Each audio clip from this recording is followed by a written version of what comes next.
আপনারা দেখছেন যে পরিবেশ অত্যন্ত চমৎকার।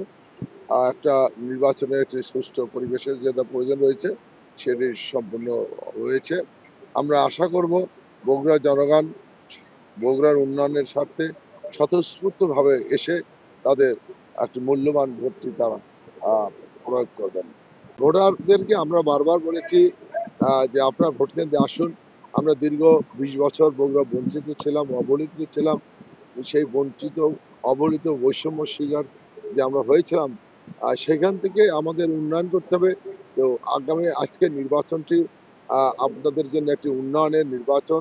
আজকের নির্বাচন বগুড়া বৈষম্যের অবসানের নির্বাচন।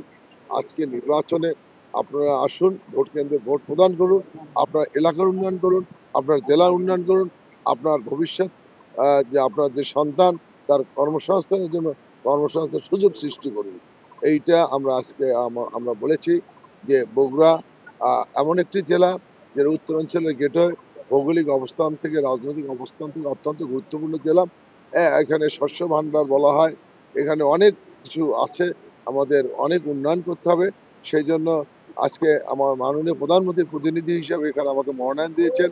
আমি যেন তার প্রতিনিধি হিসাবে বগুড়াবাসীর উন্নয়ন করতে পারি, বগুড়াবাসীর সুখে দুঃখে তাকে পাশে থাকতে পারি, এই জন্যে আমাকে মনোনয়ন দিয়েছে।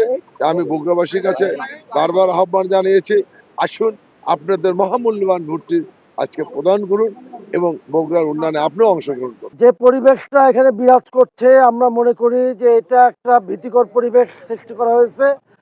আমাদের ট্যাংরা এলাকায়, নামুজা ইউনিয়নের ট্যাংরা এলাকায় গতকাল আমাদের এক কর্মীকে মারপিট করে জখম করা হয়েছে।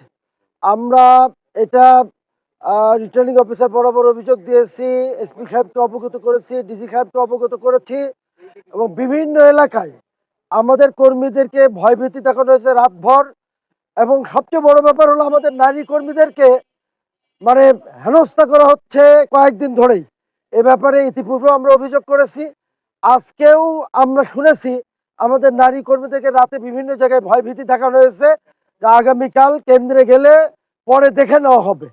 নারীদেরকে এভাবে হেনস্থা করা এবং নারী সম্পর্কে একটা বিরূপ মন্তব্য গতকাল করাই বগুড়ার জনগণ এ ব্যাপারে ক্ষুব্ধ। আমরা প্রশাসনের কাছে জোর দাবি জানাবো যে আজকে সারাদিন তারা যেন সতর্ক থেকে যে কোনো ধরনের সন্ত্রাসী এবং ভোট বিরোধী কার্যক্রমকে প্রতিহত করে এবং নির্বাচনের সুষ্ঠু পরিবেশ নিশ্চিত করে। প্রশাসনের সহযোগিতা চাই, আপনাদের সহযোগিতা চাই, সাধারণ ভোটারদের সহযোগিতা চাই। সবাই মিলে যদি আমরা সচেতন থাকি, যে কোনো ধরনের ষড়যন্ত্র মোকাবেলা করে বগুড়ায় একটা সুষ্ঠু, শান্তিপূর্ণ, নিরপেক্ষ, গ্রহণযোগ্য একটা নির্বাচন অনুষ্ঠিত হবে বলে আমি মনে করি।